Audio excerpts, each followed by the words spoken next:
Sir मूंखे ॿुधायो त ये लैब टेस्ट वग़ैरह फ्री ऑफ कॉस्ट आहिनि या कुझु उन्हनि ते आहे चार्ज? बिल्कुलु lab test and x-ray MRI and other surgery all they are free.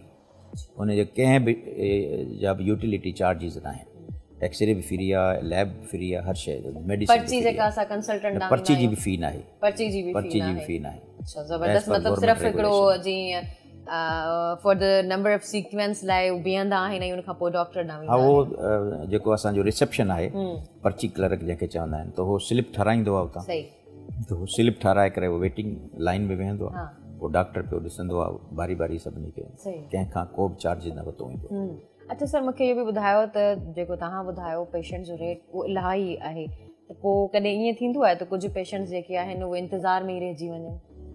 ईअं कॾहिं थींदो आहे जॾहिं मिसाल असां वटि हिते प्रोफेसर्स आहिनि, एसोसिएट प्रोफेसर्स आहिनि, छाकाणि त मेडिकल कॉलेज आहे, असां उन जा फैकल्टी आहे उन्हनि जी, त उहे ऐं प्लस असांजा RMOs हूंदा आहिनि, त इहे मैनेज कंदा आहिनि। पोइ यूजली अहिड़ो को इंसिडेंट असां वटि कॾहिं थियो कोन्हे जो पेशेंट खे को घणो वेट करिणो पियो।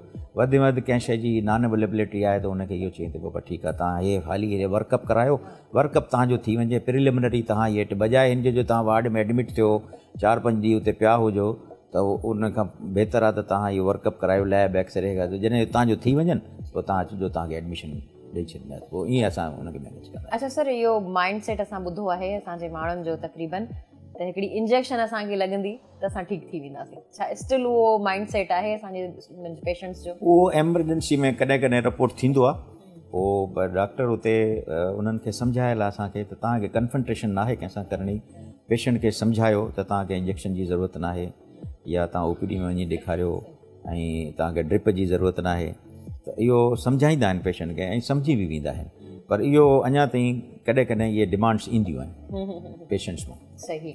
अच्छा सर, इन हॉस्पिटल जो जेकॾहिं आउं नालो चवां त इन हॉस्पिटल में टीचिंग वर्ड जेको लॻल आहे उनजो मूंखे ॿुधाइजो, पुठियां खां बैकग्राउंड छा आहे?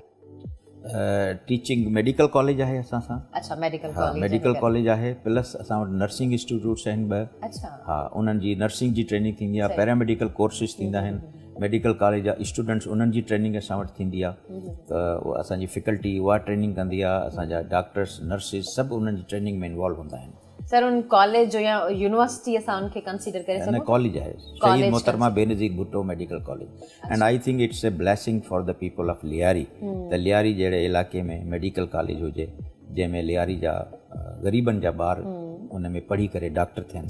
MBBS भी थिए थो, नर्सिंग जा कोर्सेस भी थियनि था? जी बिल्कुलु। सही।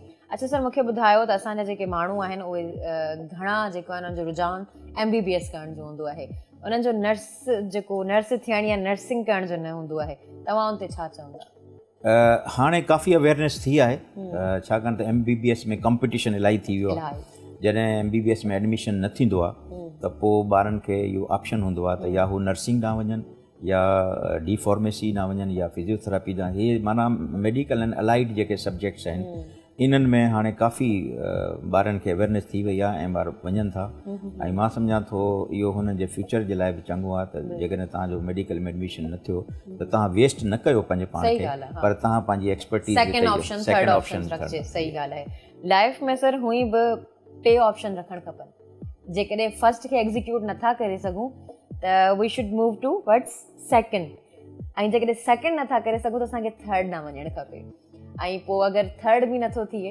मुंहिंजे ख़्याल थर्ड थी वेंदो आहे। हा, थी वेंदो नथो असां माना पंहिंजी लाइफ मां कढी छॾियूं। It depend upon the striving, कोशिश कंदो रहे माण्हू, एग्जैक्टली थी वेंदो आहे। सर ॾिसो न, कोशिश त जेका आहे उहा चोर जी बि रायगा न थी वञे, चोर बि जेकॾहिं कोशिश करे थो, महिनत करे थो, त उनजी रायगा कॾहिं थी वञे, उनजी बि पूरी थिए थी। असांखे ॿी न बसि इहा हिकिड़ी मोटिवेशन ॾियणु खपे, जॾहिं चोर चोरी करे वञे थो त असां बि जेको मंज़िल ते पहुचणु चाहियूं था उन मंज़िल ते असां पहुची रहंदासीं। बसि असांखे हिकिड़ी मोटिवेशन जी ज़रूरत हूंदी आहे। सर, मूंखे ॿुधायो त हिते अवेयरनेस सेशन्स थियनि था डॉक्टर्स लाइ specially? Time to time director general health services office मां असांखे लेटर्स रिसीव थींदा आहिनि, ऐं उहे हूंदा आहिनि त उन सीज़न में कहिड़ी बीमारी घणी आहे, त उन्हनि वटि जेको डेटा जमू थींदो आहे उन डेटा जे हिसाब सां, मतिलबु डेंगी आहे, मलेरिया आहे, निगलेरिया आहे, या कोंगो वायरस आहे, हीट स्ट्रोक आहे, वॉट्स एवर, त उहो सीज़नल जे हिसाब सां या जेका हुननि वटि प्रिवलेंस रिपोर्ट थींदी आहे, सही हा डिज़ीज़ जा इंसिडेंट्स रिपोर्ट थींदा आहिनि त एतिरा केस थी विया आहिनि। उन्हनि जे हिसाब सां हुननि वटि गाइडलाइंस असांखे मोकिलींदा आहिनि।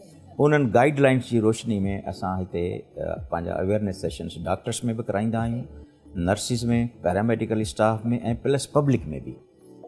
ऐं पब्लिक में OPD में असां वटि हिकिड़ो माना हिकिड़ो मेन सोर्स ऑफ इंस्पायरेशन आहे त हुते पेशेंट इलाही हूंदा आहिनि, त उन्हनि खे जमो करे त मुख़्तलिफ़ असांजा डॉक्टर्स जंहिंखे असां असाइन कंदा आहियूं उहे वञी अवेयरनेस ॾींदा आहिनि त बाबा गर्मी जे सीज़न में तव्हां गर्मी में ॿाहिरि न निकिरो, पतला कपिड़ा पायो ऐं थधे माहौल में रहो, या डेंगी मलेरिया जे सीज़न में डेंगी मलेरिया खां बचाव जा तरीक़ा उहे ॿुधाईंदा आहियूं।